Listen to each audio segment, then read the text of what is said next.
10월 29일 오늘의 성경 읽독 본문은 누가복음 13장에서 16장까지입니다.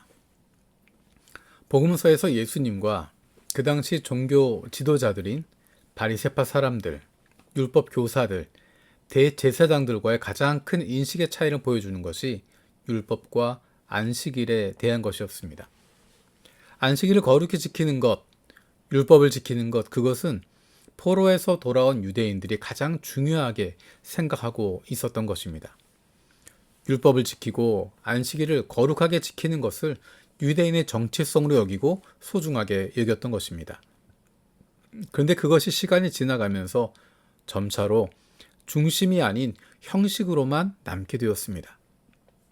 왜 율법을 지켜야 하는지, 왜 안식일을 거룩히 지켜야 하는지 그것에 대해서는 생각하지 않고 눈에 보이는 행위에만 집착하게 됩니다. 근본 정신을 잃어버리게 되니까 겉으로 보이는 행위에 집착하게 됩니다. 예수님께서 거기에 대해서 계속 지적하고 계십니다. 그래서 그것 때문에 종교 지도자들은 예수님에게 분노하고 있고 그를 없애고자 하는, 그를 죽이고자 하게 되는 것입니다. 누가복음에서도 안식일을 두고 예수님과 그 당시에 있었던 종교 지도자들의 극명한 인식의 차이를 보여주고 있습니다. 안식일에 예수님께서 18해 동안 병마에 시달리던 사람을 고쳐주셨습니다. 그런데 그것에 대해서 안식일에 그렇게 병 고치신 것에 대해서 회당장은 이렇게 반응합니다. 13장 14절에 그런데 회당장은 예수께서 안식일에 병을 고치신 것에 분개하여 무리에게 말하였다. 일을 해야 할 날이 엿새가 있으니 엿새 가운데서 어느 날이든지 와서 고침을 받으시오. 그러나 안식일에는 그렇게 하지 마시오. 14장에서도 예수님께서 안식일에 수정병을 앓고 있는 사람을 고쳐주십니다. 그때 예수님께서 율법 교사들과 바리새파 사람들에게 물어보십니다. 14장 3절에 안식일에 병을 고치는 것이 옳으냐 옳지 않으냐. 4절에 보면 그들은 잠잠하였다 라고 이야기합니다. 그들의 마음은 옳지 않다고 생각하는 것입니다. 하지만 옳지 않다라고 말하기 어렵기 때문에 잠잠하였다 라는 것입니다. 18해 동안이나 병마에 시달리고 있던 사람이 고침을 받았는데, 수정병을 앓고 있던 사람이 나음을 얻게 되었는데, 율법학자들은, 바리새파 사람들은, 회당장은, 종교 지도자들은 그들을 치유하시는 것을 안식일에 치료 행위하는 일로만 보고 있습니다. 그들이 자유를 얻게 되어진 것, 그들이 고침을 받게 된 것, 그것을 중요하게 생각하는 것이 아니라 안식일에 행위를 했다, 치료하는 일을 했다라는 것에만 집중하고 있습니다. 어떻게 그렇게 생각할 수 있을까? 그것은 사실은 회당장이나 바리새파 사람들, 율법 교사들이 갖고 있었던 병든 이에 대한 자세에서 볼 수 있습니다. 병든 사람들에 대해서 죄인이라고 생각하고 그들의 죄 때문에 저런 아픔을 겪고 있다고 생각하고 멀리하던 존재들이었습니다. 사회적으로 죄인이라고 불리는 사람들에 대해서 그들을 사람 취급하지 않았던, 소중하게 생각하지 않았던 그들의 인식이 그대로 나타나고 있는 것입니다.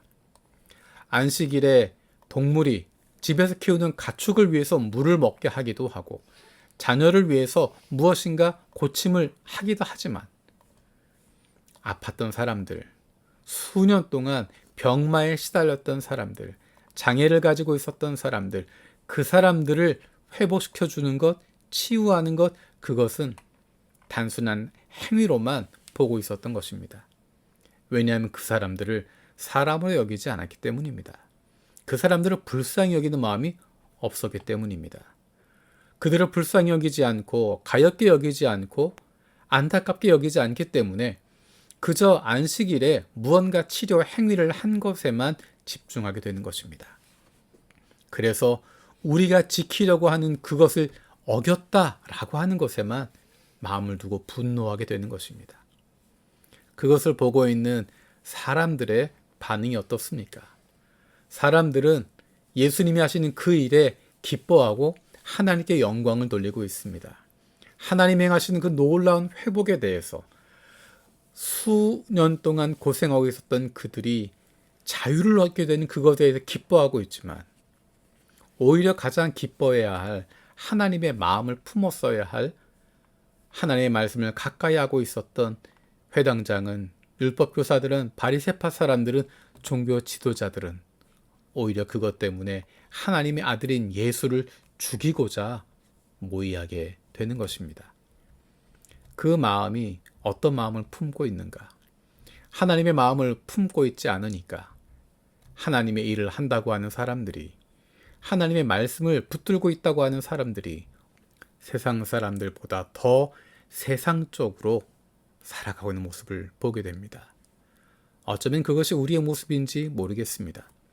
우리가 오랫동안 신앙생활을 하고 믿음이 있다라고 이야기하면서 하나님의 마음을 품고 있지 않으면 우리의 기준으로 다른 사람들을 판단하게 되고 하나님 행하시는 일들에 대해서 불편하게 생각하고 하나님의 너그러움에 대해서 불의하다라고 생각하게 되는 것입니다.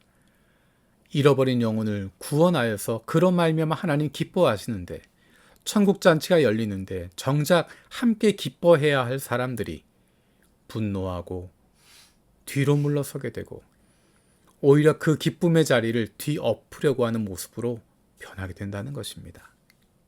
이 얼마나 불행하고 안타까운 모습입니까?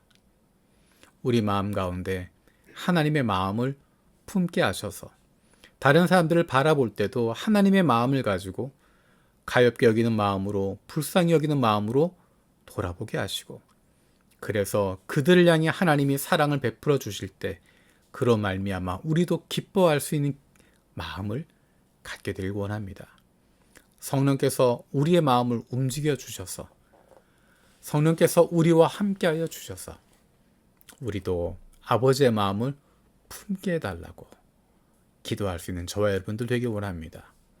살아계신 하나님 감사드립니다. 율법 교사들이, 바리새파 사람들이, 회당장이, 종교 지도자들이 열심으로 율법을 지키고 안식일을 지킨다고 했지만 하나님의 마음과는 관계가 없었기 때문에 모든 것을 일로만 생각하고 평가할 기준으로만 생각하고 있었던 것 봅니다. 어쩌면 그 모습이 우리의 모습이 아닌지 돌아봅니다. 하나님의 마음을 품는 저희들 되게 하여 주시고 하나님이 기뻐하시는 것에 함께 기뻐할 수 있는, 하나님의 즐거움에 함께 동참할 수 있는 저희들 되게 하여 주옵소서.